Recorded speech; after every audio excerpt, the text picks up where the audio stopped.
Assalamualaikum warahmatullahi wabarakatuh. Selamat pagi kepada Pak Ayusta dan teman-teman.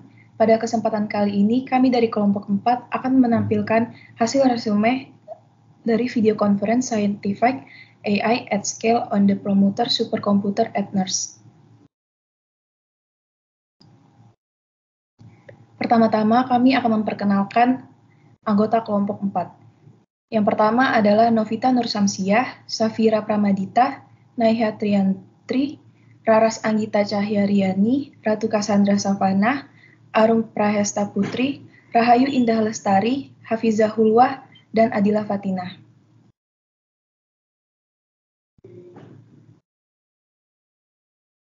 NERSC adalah sebuah misi kinerja tinggi pada pusat komputasi untuk Departemen Energi Kantor Sains yang juga berarti menyebarkan komputasi besar dan sistem data seperti Cori dengan menggunakan 12K CPU node permuter dengan 6000 GPU NVIDIA A100 Tensor Core. NERSC menerapkan sistem dan jaringan berkinerja tinggi, namun juga mendukung basis pengguna yang luas, yaitu sebanyak 7.000 pengguna dengan 800 proyek serta 700 kode. Terdapat beberapa garis besar yang dapat dilihat pada NERSC.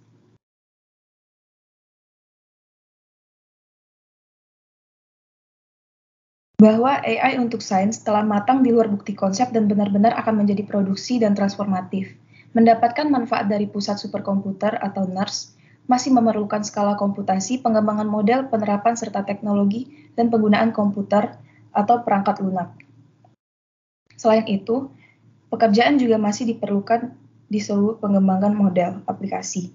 Mengaktifkan AI dalam skala yang besar juga memerlukan pengembangan aplikasi dan komputasi bersama-sama. Terkait hal tersebut, maka diperlukan untuk bekerja di berbagai bidang lain.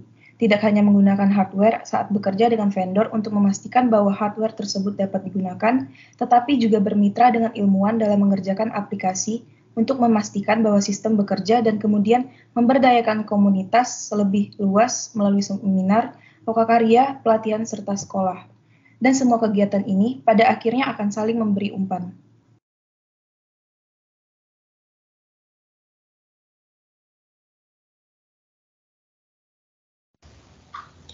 Selanjutnya ada Jupyter. Jupyter adalah salah satu layanan yang sangat populer dengan pengguna sekitar 2000 pada umumnya.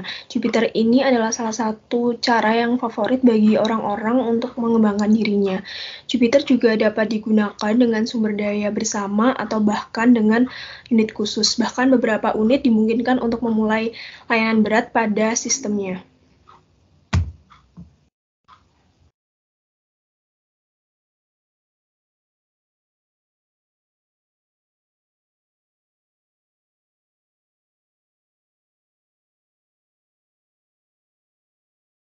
Pada fase pertama, yaitu pada Mei tahun 2021, PIMJI dan tim memulai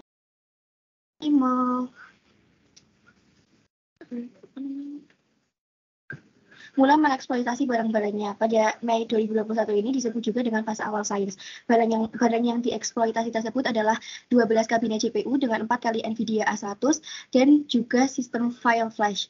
Pada fase kedua yang rencananya akan diluncurkan pada tahun ini, yaitu tahun 2022, itu hanya menggunakan kabinet CPU dan akan mengupgrade semua keseluruhan pada jaringan sistem.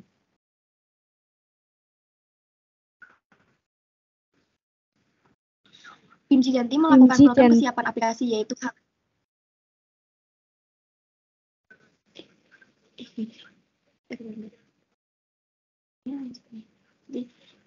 PIMJI dan tim memiliki program kesiapan aplikasi, yaitu hackathon dan postdocs. Sistem ini menggunakan instrumentasi terpadu, seperti contoh, ketika mereka telah menginstruksikan sebagian besar import Python dari sistem, apakah mereka menggunakan perangkat lunak Python kamu atau tidak.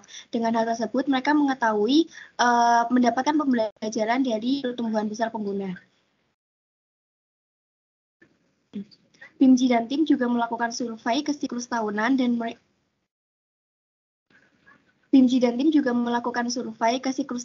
dan mereka mengetahui bahwa banyak pengguna mereka dan dari berbagai ilmuwan. Melalui penerapan tersebut, mereka dapat melihat permintaan untuk instalasi yang fungsional dan kinerja yang dijamin oleh PIMJI dan tim.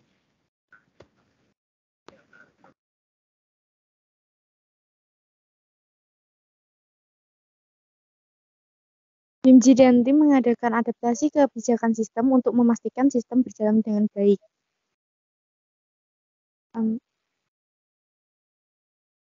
Dalam optimalisasi performa sistem, perlu diperhatikan kinerja pratinjau. BIMJI dan tim terlibat aktif dalam kelompok kerja HPC di MLPERT dengan tujuan untuk melihat pelatihan serta khususnya aplikasi ilmiah. Melatih waktu merupakan salah satu tolak ukur dalam pelatihan di General MLPERT. Membuat skala lemah dalam seminggu, mereka mendapat kiriman dari berbagai HPC pusat di seluruh dunia dan berurusan dengan hasil. Keunggulan kelompok kerja HPC ini adalah mengenai pengiriman skala besar yang baik dengan waktu penskalaan yang baik pula. Selain itu, kelompok kerja HPC ini sangat tertarik untuk memahami kinerja dari sistem.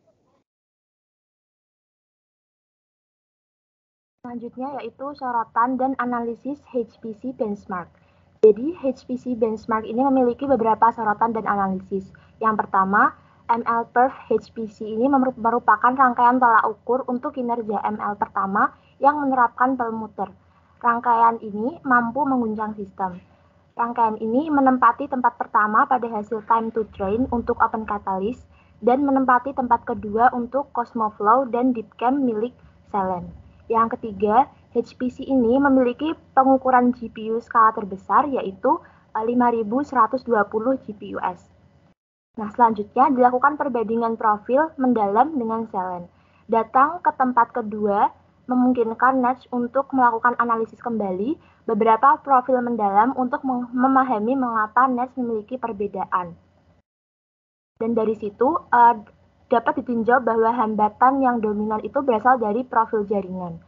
Perbandingan pertama, HPC berkurang pada 64 knot lebih lambat, lalu pada fase kedua, perlmutter membawa HPC ini mengalami peningkatan signifikan sebanyak 4 kali. Dan yang kedua, perbedaan 1 knot yang lebih kecil dari beberapa kernel dan bandwidth memori yaitu 40 versus 80 GA100S. Next. Selanjutnya, BIMJI dan tim membuat beberapa poin umum tentang bagaimana AI dapat mengubah sains. Di sini terdapat 3 poin, yaitu yang pertama, analyze, itu menganalisis dalam menemukan urutan data ilmiah di alam semesta. Yang kedua, accelerate atau mempercepat. Dalam hal ini, sains banyak menggunakan sistem simulasi, yang mana sistem ini bisa sangat mahal. Yang ketiga, yaitu automate atau mengoptimalisasikan. Dalam rangka proses optimatisasi ini, kita dapat menggunakan AI untuk meningkatkan proses penemuan material baru atau proses optimisasi pada instrumen ilmiah.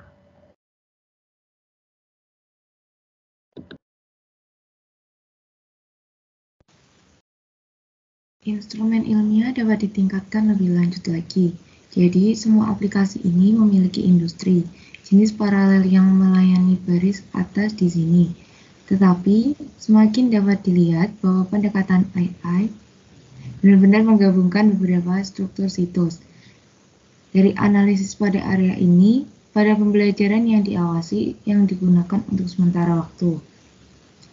Namun, label terbatas dan terkadang diberi label.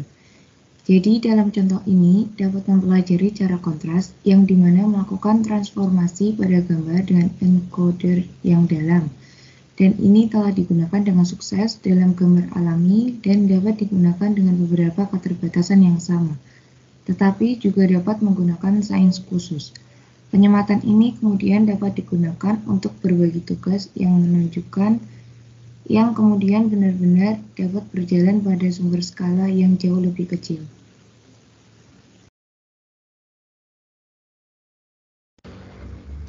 Contoh dari penyematan yaitu aplikasi pencarian masyarakat. Tersedia beberapa fitur untuk melihat gambar, seperti proyek galaksi, atau instrumen lain seperti instrumen spektroskopi. Contoh lain yaitu percepatan dalam prediksi cuaca dan iklim. NVIDIA dan sebuah tim telah menggunakan pendekatan operator Fourier baru yang dapat membangun sains dan menghasilkan makalah terbaru yang menunjukkan mereka dapat beralih ke resolusi yang jauh lebih besar dan meramalkan cuaca dan iklim. Selain itu, terdapat contoh dari bidang lain yang berbeda, khususnya dalam bahan katalis yang penting untuk berbagai aplikasi, seperti sel bahan bakar. Proyek yang dipimpin oleh CPU yang bekerja sama dengan Facebook ini bertujuan untuk mencapai kinerja yang lebih baik, terutama dalam hal berbasis plot ini.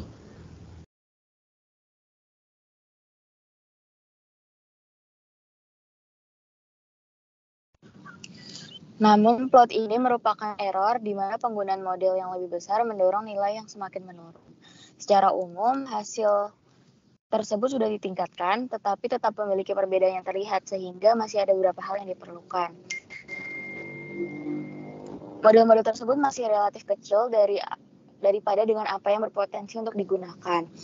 Untuk menjalankan versi besar dari model tersebut, perlu ada pendekatan secara metodologi, paralel, dan komputasi. Dalam plot ini sendiri, penggunaan CPU diubah menjadi GPU, memberikan peningkatan kinerja transformatif. Peningkatan lanjutan dapat dilakukan dengan menjalankan 100 permuter dan bekerja dalam NVIDIA DevTech. Walaupun sudah memiliki semua specific applications, NERSC ingin menjangkau komunitas yang lebih luas lagi. Karena itu, dilakukanlah berbagai acara yang dapat digunakan sebagai wadah untuk membicarakan topik-topik spesial yang berkaitan dengan sains.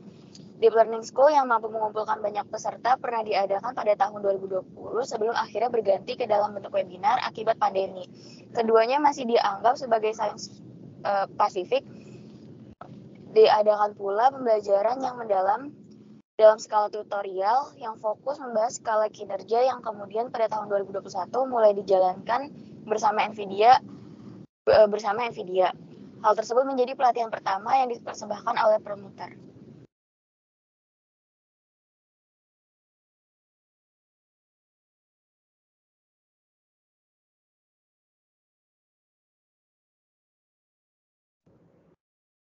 Kemudian ada kesimpulan,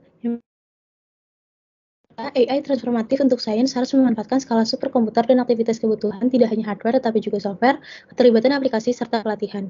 Penggunaan kerangka kerja AI di high performance computing semakin meningkat, sehingga perlu menyediakan perangkat lunak yang dioptimalkan, memanfaatkan tolak ukur untuk penyetelan kinerja yang terperinci, dan memungkinkan fleksibilitas, interaktivitas, serta otomatisasi. Sains AI memproyeksikan mencapai kedewasaan dengan perubahan langkah dalam kinerja, tren untuk melatih model besar dalam skala yang dapat diterapkan secara luas, dan memanfaatkan arsitektur khusus sains yang canggih. NERSC telah menyiapkan sistem high performance computing masa depan yang dioptimalkan untuk memasangkan AI dalam alur kerja, sistem software, desain hardware, fitur, dan alat yang akan digunakan pada tahun 2025. Sekian dari presentasi kelompok kami, kurang lebihnya mohon maaf. Wassalamualaikum warahmatullahi wabarakatuh.